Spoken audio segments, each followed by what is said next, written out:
Hello everybody, ഇതുവരെ നമ്മൾ ചർച്ചിക്കാത്ത വിഷയമാണ് ഇന്നത്തെ നമ്മുടെ ചർച്ചാ വിഷയം. അതിനു മുന്നേ I am Meenakshi Sugar and welcome to our session. So guys, ഇപ്പോൾ എന്നെ കാണുന്ന എല്ലാവർക്കും എന്നോട് ഒരേ ഒരു ക്വസ്റ്റ്യൻ മാത്രമേ ഉള്ളൂ ചോദിക്കാനുള്ളൂ ഗൈസ്.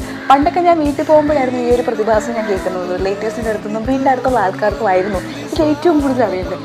ഇപ്പോൾ എൻ്റെ ഫ്രണ്ട്സിന് പോലും അറിയണം എന്ന് പറഞ്ഞു കഴിഞ്ഞാൽ ഇപ്പോൾ ചോദിക്കുന്ന ക്വസ്റ്റ്യൻ, എടി പെണ്ണ് കാണലൊക്കെ ഉണ്ടോ, വീട്ടിലെങ്ങനെ ഭയങ്കര പ്രഷറുണ്ടോ, കല്യാണമൊക്കെ 5 വർഷം ഉണ്ടാവൂടി, എങ്ങനെയാണ് ഇത്ര പ്രായമായില്ലേ, നോക്കണില്ലേ?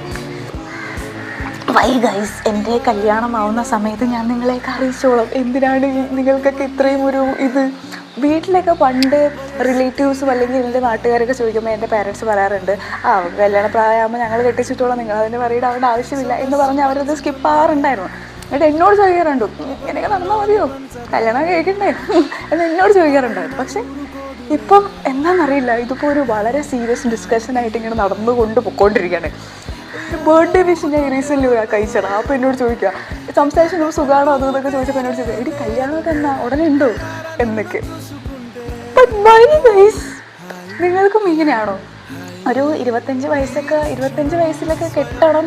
25 വയസ്സൊക്കെ പറഞ്ഞാൽ കൂടിപ്പോയി. ഇപ്പോൾ കെട്ടിയാൽ എല്ലാം സെറ്റാണ്, ഇല്ലെങ്കിൽ കഴിഞ്ഞു. ആ ഒരു രീതിയിലാണ് ഒരു ടോക്ക് വരുന്നത്. സോ ഇങ്ങനത്തെ സാധനങ്ങളൊക്കെ നിങ്ങൾ എക്സ്പീരിയൻസ് ചെയ്യുന്നുണ്ടെങ്കിൽ പ്ലീസ് കമൻറ്റ് ബിലോ ഗൈസ്. അപ്പോൾ അത്രയേ ഉള്ളൂ.